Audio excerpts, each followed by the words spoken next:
하겠습니다. 성령 그분은 어떤 분인가? 자, 오늘은 우리 기독교 교회가 지키는 절기 성령 강림절 주일입니다. 이 시간에 여러분 모두에게도 성령의 충만한 은혜가 임하기를 주님의 이름으로 간절히 축원드립니다. 우리가요 오순절 날에 성령이 오셨습니다. 오순절 날에 성령이 강림했습니다. 이런 말을 교회에서 하기도 하고 듣기도 하고 그렇습니다. 그 이유가 뭐냐면 사도행전 2장에 보면 오순절 날이 이름에 다락방에 모여 있던 그 120명의 제자들, 그 문도들에게 성령이 강하게 불의 혀처럼 갈라지는 성령이 임하였더라. 이때 바로 성령이 오순절 날에 임했다고 알려주고 있습니다. 왜 성령은 다른 날이 아니라 오순절 날에 임했을까? 왜 성령은 꼭 오순절 날에야 와야 됐을까? 여기에는 구약과 신약을 연결하는 아주 영적인 몇 가지 의미가 있습니다. 구약의 오순절은요 출애굽기 19장과 20장을 보면 율법이 주어진 날입니다. 이스라엘 백성들이 출애굽을 해서 50일째 되는 그 날에 그 시내산에 들어오지요. 그때에 하나님께서 그 50일째 되는 날에 바로 십계명 율법을 주셨어요. 이 율법의 언약을 통해서 이제 너희는 하나님과 언약의 백성이 되었다 하면서 언약 공동체로 출발을 하게 됩니다. 그런 것처럼 신약에 와서도 왜 오순절이냐? 예수님이 죽으신 다음에 부활하셔서 40일 동안 이 땅에 계시고 10일 동안도 성령이 오지 않았습니다. 50일이 되던 날에 성령이 강림함으로 말미암아 교회 공동체가 여러분 그때 세워진 것이죠. 바로 그 구약의 율법에 통해서 이스라엘과 하나님과의 언약이 세워졌듯이 성령의 강림을 통해서 이 교회가 하나님과 언약의 공동체로 세워진 날이다, 그런 말입니다. 그리고 구약의 오순절은요 첫 수확물을 드리는 날이기도 했습니다. 레위기 23장에 보면은 오순절 날에 수확한 보리나 밀의 그 첫 소산물을 하나님 앞에 감사 예물로 바치죠. 그것이 신약에 와서 오순절로 어떻게 바뀌어졌느냐? 성령이 임함으로 말미암아 사람들이 회개합니다. 세례를 받습니다. 그리고 하나님 앞에 구원받는 영적인 영혼의 열매로 바꿔집니다. 바로 그것이 구약의 오순절과 신약의 이제 성도의 영혼이 하나님 앞에 감사 열매로 바쳐지는 것과 여러분 같이 연결이 되어진다는 거예요. 그리고 구약의 오순절은요 신명기 16장에 보면 이스라엘의 모든 민족들이 어느 곳에 있든지 전부 다 모여서 하나로 연합하면서 결집하는 날이죠. 그런 것처럼 이제 신약의 오순절, 은혜의 오순절은 그 성령이 오심으로 지구촌의 모든 사람들이 그 성령을 통해서 하나가 되고 연합이 되는 날, 바로 그래서 구약과 신약이 이 오순절 날에 연결점이 있습니다. 그래 오늘 오순절 날에 성령께서 이 강림하신 이런 영적인 의미들을 우리가 이해하면서 오늘 말씀에 큰 은혜가 있기를 축복합니다. 그리고 성경책에는요 성서에는 이 성령의 또 다른 의미를 상징하는 이름들이 많이 나와요. 창세기 1장 2절에 하나님의 영이라고 나옵니다. 사사기 3장 10절에 여호와의 영이라고 나와요. 이사야 11장 2절에는 지혜의 영, 명철의 영, 모략의 영, 재능의 영이라고 성령의 이름이 등장합니다. 시편 51편 10절에는 정직한 영이라는 단어가 등장하지요. 에스겔서 36장 26절에는 새로운 영, 새 영이다 이렇게 나옵니다. 신약에 와서는 요한복음 14장 16절 우리가 오늘 읽었죠. 성령의 이름이 보혜사라고 등장합니다. 요한복음 16장 13절에는 진리의 영이라고도 나오죠. 베드로전서 4장 14절에는 영광의 영, 히브리서 10장 29절에는 은혜의 영, 전부 성령을 지칭하는 이름들입니다. 성령, 한자로 성스러울 성자에 신령할 영자, 하나님의 거룩하고 신령한 신비한 영이 여러분 성령인 줄 믿습니다. 그래 오늘 성령 강림절을 맞아서 과연 성령님은 어떤 분이신지 우리가 이 말씀을 나눌 때에 성령의 운행하심을 통해서 성령의 은혜가 오늘 여러분의 심령 안에 우리 신실의 교회 안에 가득 차고 넘치기를 주님의 이름으로 간절히 축원드립니다. 자, 그러면 성령님은 어떤 분이신가 한번 따라합시다. 삼위 하나님 중에 한 분이시다. 오늘 본문 16절에 내가 아버지께 구하겠으니 그가 또 다른 보혜사를 너희에게 주사 그럽니다. 우리가 교회 생활을 하다 보면 삼위일체라는 말을 종종 듣게 됩니다. 삼위일체, 참 어려운 말이죠. 하나님의 존재 방식입니다.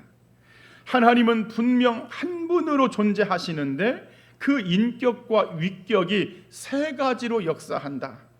그래 우리 기독교는요, 성부 하나님, 성자 하나님, 성령 하나님, 이 세 분의 하나님을 한 분의 하나님으로 믿는 유일한 종교입니다. 이름이 있지요. 성자 하나님의 이름은 뭡니까? 예수님.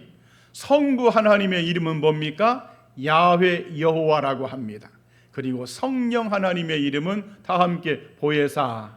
그래 오늘 본문 16절에도 보면 이 세 분의 하나님이 한 문장 안에 다 등장합니다.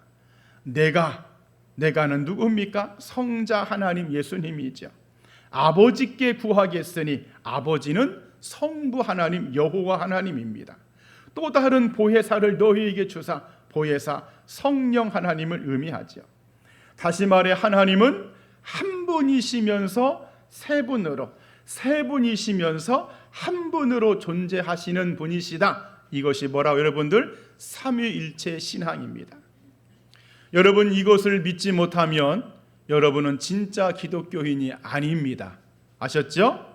성경에는 이 삼위일체에 대한 증거하는 말씀들이 있습니다. 창세기 1장에 보면 우리의 형상을 따라 우리의 모양대로 우리가 사람을 만들자 이렇게 나와 있습니다. 우리의 형상을 따라 단수의 하나님이 아니라 복수의 하나님으로 기록하고 있어요. 우리가, 이 이야기는 뭡니까? 그 안에 이 삼위 하나님의 존재가 포함되어 있는 거예요. 예수님이 마태복음 3장에서 요단강에서 세례를 받습니다. 세례를 받으실 때에 성자 예수님은 요단강가에 서 계시고 세례 요한과 함께, 그리고 성부 하나님은 하늘에서 말씀하십니다. 이는 내 사랑하는 아들이다. 그리고 성령 하나님은 비둘기와 같이 강림하십니다. 이게 바로 삼위일체 하나님이 공존하는 그 모습이죠. 예수님께서 변화산에 올라가셨을 때도 똑같은 일이 벌어졌습니다. 성자 하나님 예수님이 그 변화산에 있을 때 성부 하나님의 음성이 들려오죠. 내가 기뻐하는 아들이라고. 그럴 때에 성령은 구름과 같이 그 변화산을 뒤덮습니다. 이게 바로 공존하시는 삼위 하나님의 증거입니다.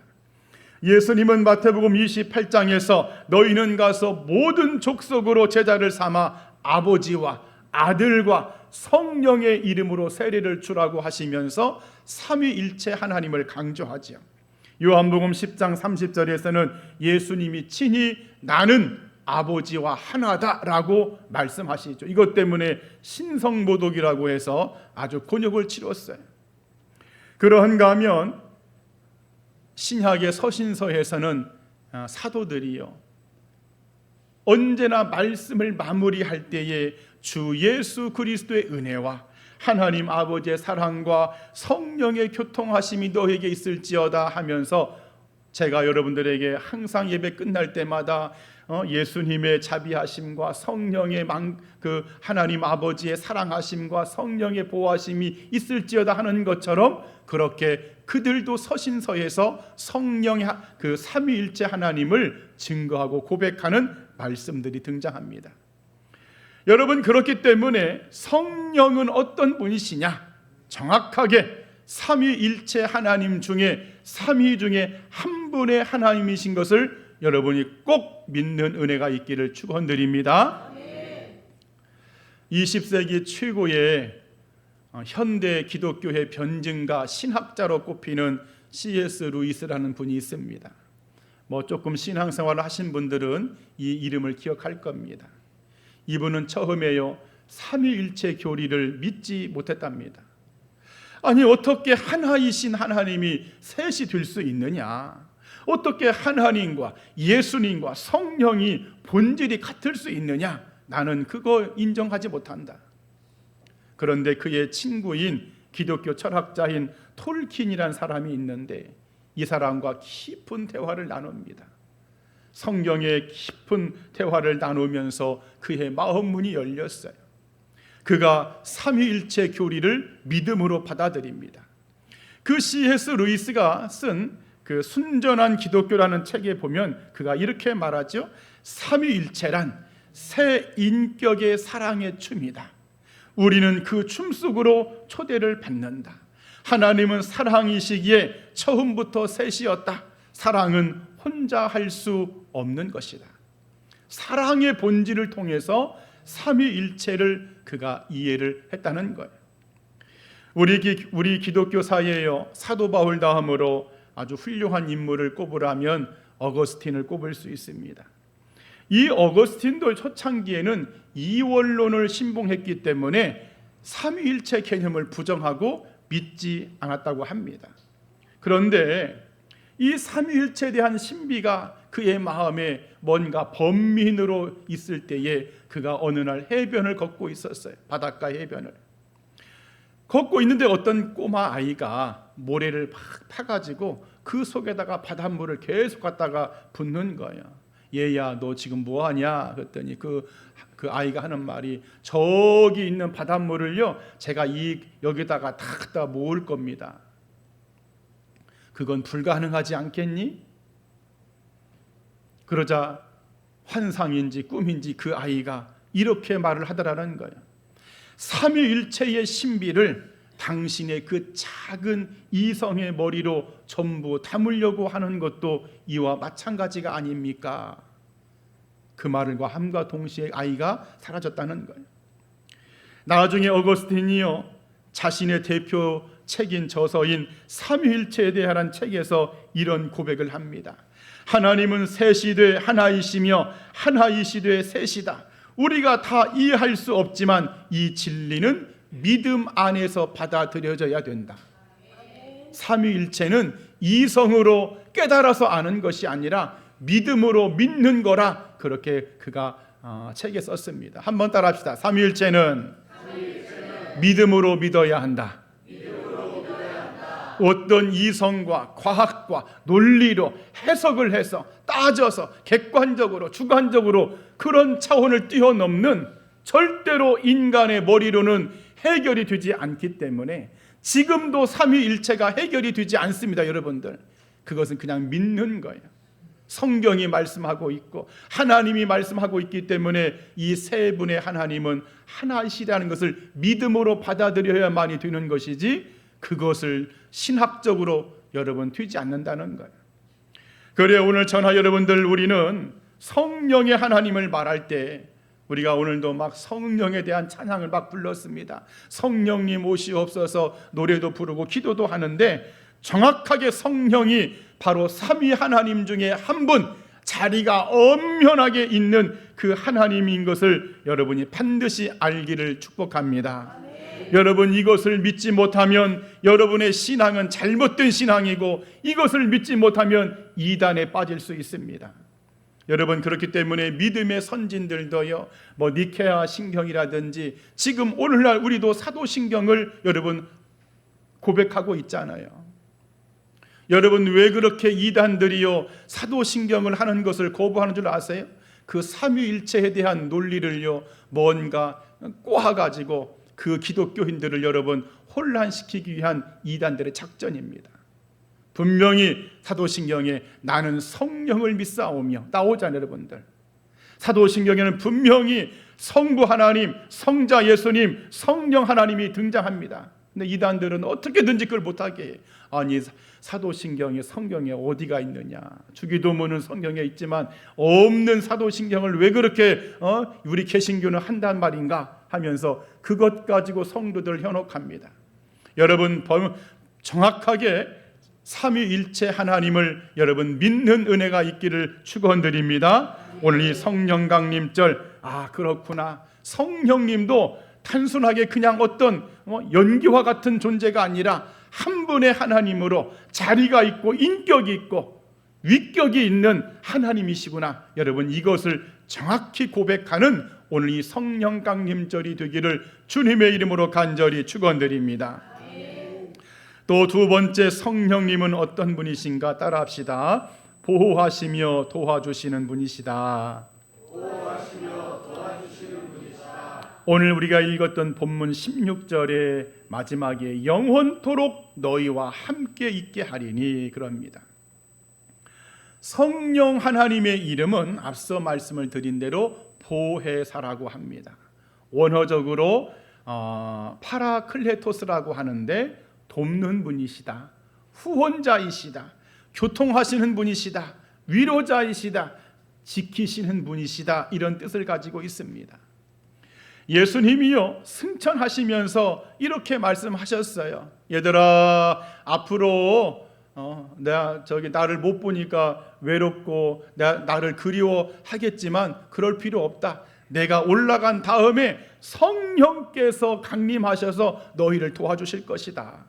진리의 성령님이 오시면 그때 나를 대신해서 그 성령이 너희를 인도하실 것이고 너희를 지도하실 것이고 너희를 지키실 것이고 도와주실 것이고 보호해 주실 것이다. 그렇게 예수님이 말씀하시고 승천하신 분이 성령의 하나님이십니다. 자, 그런데 어떤 사람에게 이 성령은 함께 하시고 도와주실까? 아니, 다른 말로 어떻게 해야 목사님 성령 받는 것입니까? 내가 성령을 받기 위해서 어디 부흥회를 가야 되나? 능력 있는 어디 주회종을 찾아가서 안수를 받아야 되나? 어디 막 기도원에 들어가서 몇 날 며칠 철야기도 하면서 방언을 받아야 성령을 받는 것인가? 여러분, 그렇지 않습니다. 가장 기본적인 것은 내가 예수 그리스도를 진실로 믿으면 성령의 하나님은 여러분 안에 들어오십니다. 한번 따라합시다. 내가 예수님을 진실로 영접하면 성령의 하나님은 즉시로 내 안에 들어오신다. 이것이 성경이 말하는 성령의 원리입니다. 여러분, 주보 8번 사도행전 2장 38절에 베드로가 이르되 너희가 회개하여 각각 예수 그리스도의 이름으로 세례를 받고 죄 사함을 받으라. 그리하면 성령의 선물을 받으리니. 무슨 막 신비한 환상을 경험해서 나 성령 받은 것 같아? 그것이 아니라는 거예요. 예수님이 나를 위해서 죽으셨구나. 그 예수님으로 말미암아 나의 모든 죄가 사해졌구나. 그 예수님 때문에 내가 영생을 얻었고 하나님을 아버지라고 부를 수 있는 영적인 존재가 되었구나. 나는 예수님이 너무 좋습니다.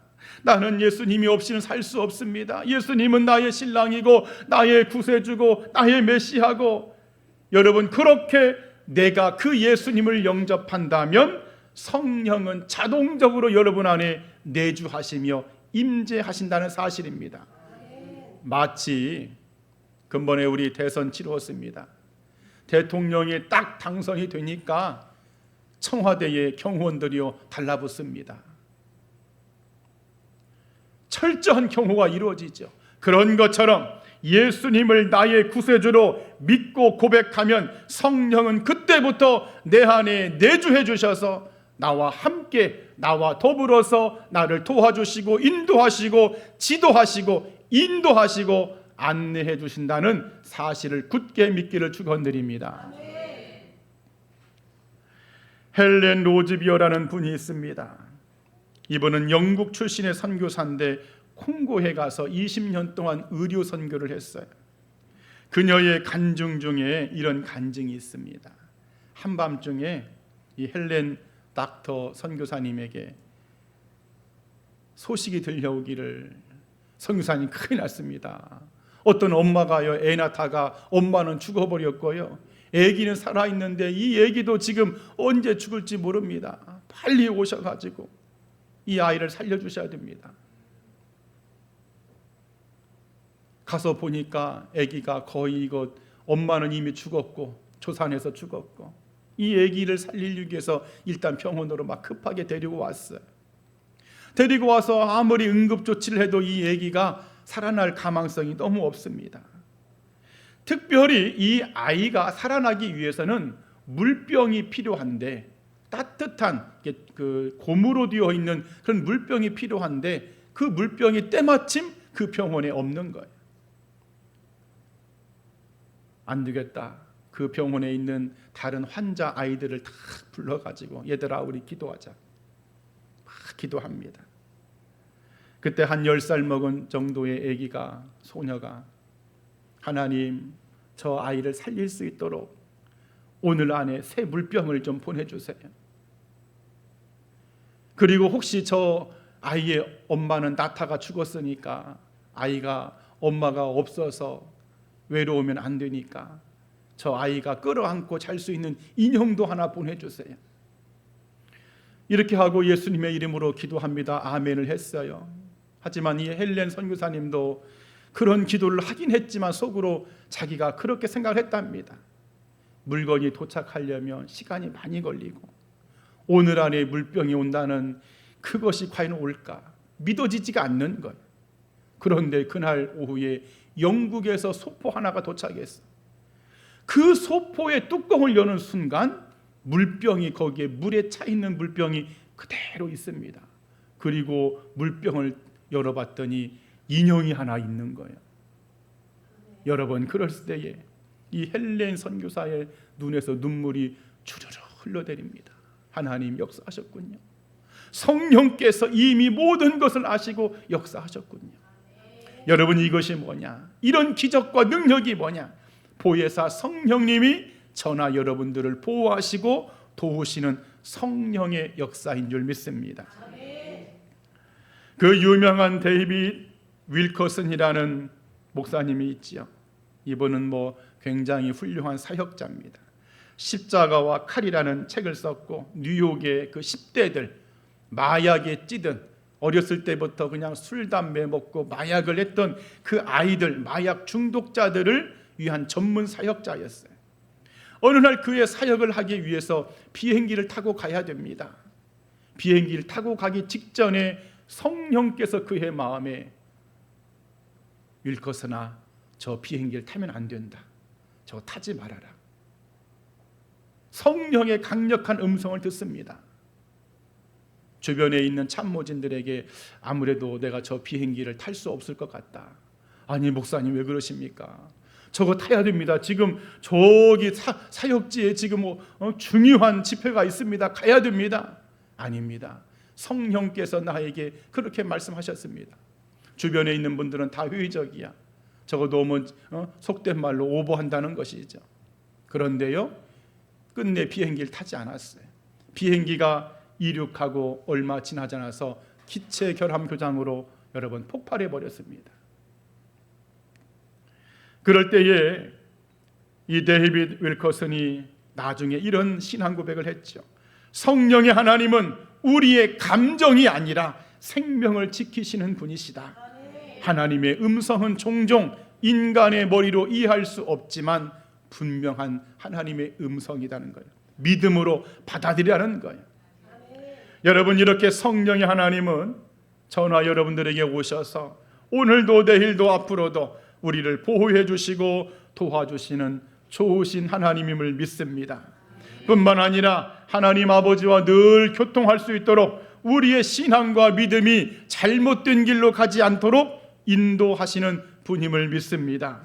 여러분, 그렇기 때문에 주보 9번째 로마서 8장 26절에 이와 같이 성령도 우리의 연약함을 도우시나니 우리는 마땅히 기도할 바를 알지 못하나 오직 성령이 말할 수 없는 탄식으로 우리를 위하여 친히 간구하시느니라. 그래, 믿음의 성도들은요, 이 세상을 살아갈 때에 너무나 근심 걱정에 빠지면 안 됩니다.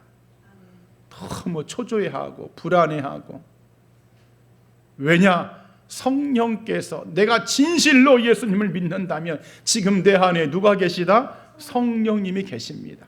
그 성령님은 여러분을 죽게 내버려 두지 않습니다. 여러분을 막 실패하고 너 고통 좀 당해봐라 하고 내동댕이 치지 않습니다.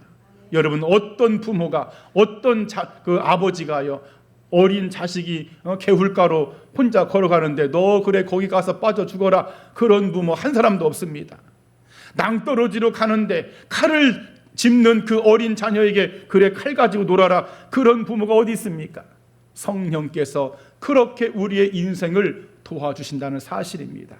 여러분이 보호하시고 도와주시는 성령의 하나님이 여러분 안에 능력으로 나타나는 멋진 삶을 살기를 이 아침에 간절히 축원드립니다. 마지막 세 번째, 성령은 어떤 분이신가? 따라합시다. 각양 좋은 은사를 주시는 분이시다. 자, 우리가 오늘 두 번째 본문을 읽었어요. 주보에 고린도전서 12장 8절에서 11절까지 10번째 말씀. 우리가 이 성령의 은사가 있어요. 은사를 알기 위해서는요, 성령의 내주하심에 대한 차이를 좀 알아야 됩니다. 내가 예수님을 영접하면 성령은 즉시 내 안에 내주하십니다. 여러분, 성경에 나와 있어요. 여러분들, 그게 말씀이. 이 내주하심에는 차별이 없습니다. 누구든지, 어린아이든 병자든 누구든, 뭐 가난한 사람이든 부자든, 내가 예수님을 진실로 영접합니다 하면, 십자가의 은혜를 믿으면 성령은 즉시로 그 사람에게 임재하십니다. 그리고 목적은, 그렇게 임재하시는 성령의 목적은 구원의 목적입니다. 성화의 목적이야. 구원을 이루어가고 성화를 이루어가기 위해서 나와 동행하시며 내주하시며 함께 가시는 그 성령의 내주하심이죠. 그런데요, 성령의 은사는 조금 다릅니다. 오늘 성경 말씀에도 하반절에 성령의 뜻대로, 그의 뜻대로 각 사람에게 나누어 주시는 것이라. 성령의 은사는 성령의 내주하심과는 조금 다르다고 여러분 말씀드립니다. 성령께서 그 사람에게 특별하게 일종의 사역의 도구로 주시는 선물과 도구와 같은 거예요. 그의 목적도 교회를 세우는 목적이 있고요, 성도를 섬기는 목적이 있고, 하나님 나라의 확장과 교회의 부흥과 복음의 어떤 확장을 위해서, 그런 성령의 공동체의 유익을 끼치기 위해서 성령의 도구로, 은사로 주신다는 거예요. 종종 그런 분들이 있어요. 목사님, 나는요 남들 다 하는 뭐 방언도 못 받은 것 같으니까 나는 성령 받지 못한 것 같대요. 여러분, 이 말은 틀린 말입니다. 그런데 성령은 다 받았지만 성령의 은사는 없을 수 있습니다. 한번 따라합시다. 성령의 은사는 없을 수 있다. 그런데 없을 수 없는 것 중에 하나가 뭐냐면, 우리가 오늘 읽었던 말씀 중에요, 그 상반절에 다른 사람에게는 같은 성령으로 믿음도 여러분 뭐예요? 믿음도 성령의 은사예요. 따라, 믿음도 성령의 은사다. 여러분, 믿음도 성령의 은사입니다. 나는 방언도 못하고요, 예언도 못하고요, 뭐 뛰어난 지혜도 없어요. 그것이 아니라 여러분이 확고한 믿음, 정금 같은 믿음, 내 목에 칼이 들어와도 나는 믿음에서 안 떨어져. 그 믿음도 여러분 은사라는 거예요. 자, 그런데 그런 은사들도 있지만은 어쨌든 간에 오늘 우리가 읽었던 말씀에는 다양한 또 다른 은사들이 있어요. 모든 사람에게 주지는 않으시지만은 필요에 따라서, 상황에 따라서, 형편에 따라서 그 사람에게 사역의 도구로 주는 성령의 은사가 있더라. 여러분, 이것을 알기를 축원드립니다. 오늘 말씀을 보았더니 지혜의 말씀의 은사, 지식의 말씀의 은사, 병 고치는 은사, 능력 행하는 은사, 예언하는 은사, 방언과 통역의 은사, 다양한 성령의 은사들이 있습니다. 보편적으로 많이 알려진 조지 뮬러 목사님은 영국에서 고아원을 차려서 참 많은 아이들의 고아원의 아버지가 되었죠. 고아들의 아버지. 이분의 모든 사역은요, 기도와 그리고 믿음으로만 운영이 되었다고 합니다. 후원자들에게 절대로 돈을 요구하지 않았다고 해요. 우리 그러잖아요. 저희 여러분 교회도요, 후원 엄청나게 많이 하고 있습니다. 작은 교회인데 전화가 얼마나 오는지 몰라. 어떻게 내 전화번호를 알았는지 그냥 끊을 수도 없고 안 받을 수도 없고, 목사님 막 도와주셔야 됩니다. 그럼 도와줘야 돼, 마음 약해가지고. 그런데 이 조지 뮬러는 후원을 그렇게 받질 않다는 거예요. 어느 날 어떤 사람이요, 돈가방을 들고 왔어요. 보았더니 엄청나게 큰 돈이야. 큰 돈을 가지고 와서 이 고아원에 내가 기증하겠다는 거야. 글쎄요, 우리 같으면 얼른 아멘하고 받았을지 모르겠지만 조지 뮬러 목사님이 그 돈가방을 받는 순간 성령께서 마음에 불편함을 주십니다. 그리고 또 기도를 해보겠습니다. 기도했더니 돈을 받지 말라는 거예요. 이 돈은 받으면 안 된다. 정중하게 거절했습니다. 성인은 고맙고 감사한데 저희는 이 돈은 받을 수 없습니다. 나중에 알고 봤더니 그 돈은 불법적인 자금인 거예요. 여러분, 하나님은 불법적인 자금을 원하지 않으셨다는 사실입니다. 자, 어쨌든 성령께서 지혜의 영을 주시고 분별의 영을 주셔가지고 은사를 주셔서 그런 불법적인 자금을 구별해서 받지 않게끔 했다는 그런 간증이죠. 그런가 하면 아프리카 나미비아의 선교사로 파송되었던 독일 출신의 하인리히 슈미트라는 선교사님의 간증이 있어요. 이분이 독일에서 이제 현지에 가서 아프리카 그 나미비아 가서 복음을 증거하는데, 독일 사람이 아프리카 가서 원어민과 여러분 대화가 됩니까? 통역사가 없어요. 설교 말씀을 증거해야 되는데, 복음을 증거해야 되는데 어떻게 할 길이 없습니다. 하나님 앞에 기도했죠. 하나님, 저 사람들에게 하나님의 말씀을 증거해야 되는데 어떻게 할 방법이 없습니다. 성령께서 강력하게 말합니다. 그냥 너의 언어로 설교를 해라. 네 말로 설교를 해라. 말씀에 순종해서 그냥 입을 열어서 설교를 했는데 갑자기 자기 입에서 한 번도 지금까지 해보지 못한 라마어가 나오면서 그 원주민들이 다 말씀을 알아듣는 거예요. 또 어떤 경우에는 그런 일도 있죠. 나는 한국말로 막 설교를 하는데 듣는 사람은 다 자기 나라 말로 알아듣는 이런 일들도 여러분 많이 그런 사례들이 있습니다. 그런가 하면 중국의 지하교회에서 있었던 그런 간증도 있습니다. 어떤 성도의 가정에 아버지가 갑자기 뇌졸중으로 쓰러지셨어요. 지하교회 성도이기 때문에 숨어 살았고 경제적으로 형편이 어려웠고 그 당시에 모든 상황이 병원에 갈 상황도 아니고, 그래 교인들이 가서 기도하는데 한 자매가 갑자기 성령의 은혜를 받습니다. 은사를 통해서 그의 입술에서 성령께서 말씀하십니다. 오늘 이 아버지의 손을 잡고 계속 예수님의 이름으로만 기도하세요. 가족들이 순종을 했는데요, 다음 날 아침에 입술이 다시 열려지고 손과 발에 힘이 다시 들어가는 이런 실제적인 간증이 있습니다. 그런가 하면 여러분들, 리 스트로벨이라는 기독교의 아주 그 변증가요, 작가요, 목회자였던 대표적인 책이 있죠. 예수는 역사다. 이 책을 집필하신 분이에요. 이 사람은 원래 무신론자였어요. 철저한 과학주의자였습니다. 이성론자였습니다. 기독교를 신화라고 믿었습니다. 무슨 말도 안 되는 소리 하고 있냐. 창세기를 읽어봐라. 무슨 뱀이 사과를 어떻게 하고, 전부 다 이 기독교는 신화라는 거예요. 그런데 어느 날인가 봤더니 자기 아내가 먼저 예수님을 믿었네요. 자기 아내가 예수님을 믿고 변화된 모습을 보면서 뭔가 좀 있구나, 교회에는 뭔가가 있구나 하고 부인의 손잡고 얼떨결에 교회에 나왔습니다. 자기는 여전히 무신론자입니다. 과학을 추종하고 이성론자인데 그렇게 교회에 나와 있는데 어떤 젊은 여자 성도가 다가오더니 뭐라고 말하느냐. 선생님, 당신은 지금 믿음의 모서리에 있군요.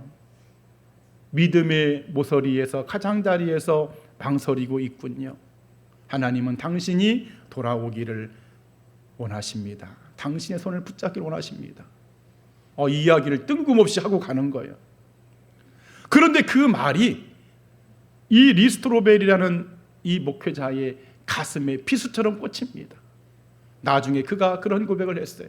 그 여자 성도가 나한테 한 것은 그냥 한 것이 아니라 성령의 강력한 지시하심으로 하신 것임을 나는 믿는다는 거예요. 여러분, 이런 간증 말고도 셀 수 없는 성령의 은사에 대한 간증들이 너무나 많습니다. 오늘 여러분들에게도 이런 은사가 임하기를 주님의 이름으로 축원드립니다. 근데 그런 분들이 여러분 종종 있다. 이거 목사님 예수님 믿어서 구원받고 예수님을 영접하면 성령님이 내 안에 계시면 됐지, 또 은사까지 내가 나는 그럴 만한 인물이 못 돼요. 여러분, 그런 분들이 있죠? 그런 분들이 있어. 그런데 여러분, 시편 34편 8절에 그런 말이 있습니다. 너희는 여호와의 선하심을 맛보아할지어다. 다 함께 맛보아할지어다.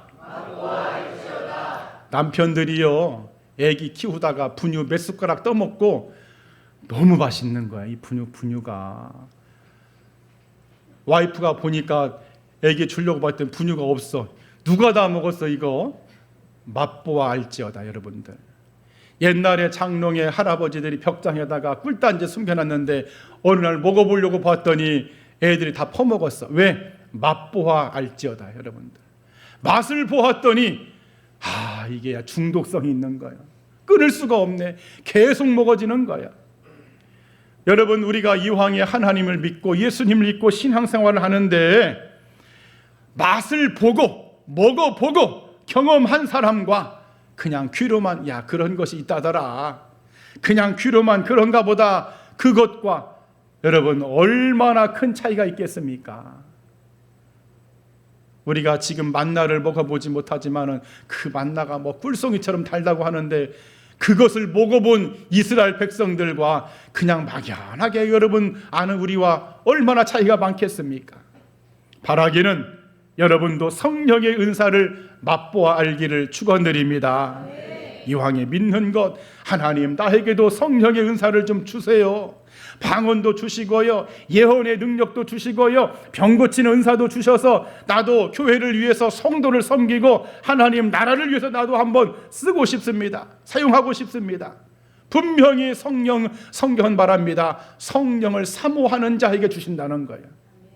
오늘 우리 신실의 모든 성도들 이렇게 성령의 은사를 맛보아서 알 수 있도록 성령의 은사를 사모함을 통해서 이 성령의 체험과 경험이, 은혜가 충만한 믿음 생활하기를 주님의 이름으로 간절히 축원드립니다. 이제 말씀을 정리하겠습니다. 오늘 저는 성령 강림절을 맞아서 성령의 하나님이 누구신지를 말씀을 드렸어요. 성령은 그냥 단순하게 무슨 연기 같은 그런 존재가 아닙니다. 정확하게 삼위일체 하나님 중에 한 분으로서 계시는 여러분 그런 하나님이시라는 거예요. 그리고 성령님은 내 안에 내주하시면서 우리를 늘 보호해 주시고 지도하시고 안내하시고 나를 위해서 중보기도 해주시는 그런 말할 수 없는 탄식으로 기도해 주시는 분이신 것을 여러분이 알기를 바라고, 그리고 우리에게 언제나 좋은 것을 주시려고, 가장 좋은 은사를 주시려고 준비하고 계시는 하나님이시라는 것을 우리가 알기를 바랍니다. 이 성령 강림절이 여러분 성령님과 함께 영원토록 천국 가는 그날까지 성령의 은혜로, 성령의 은사로 살아가는 저나 여러분 모두가 되기를 주님의 이름으로 간절히 축원드립니다. 아멘. 기도하겠습니다.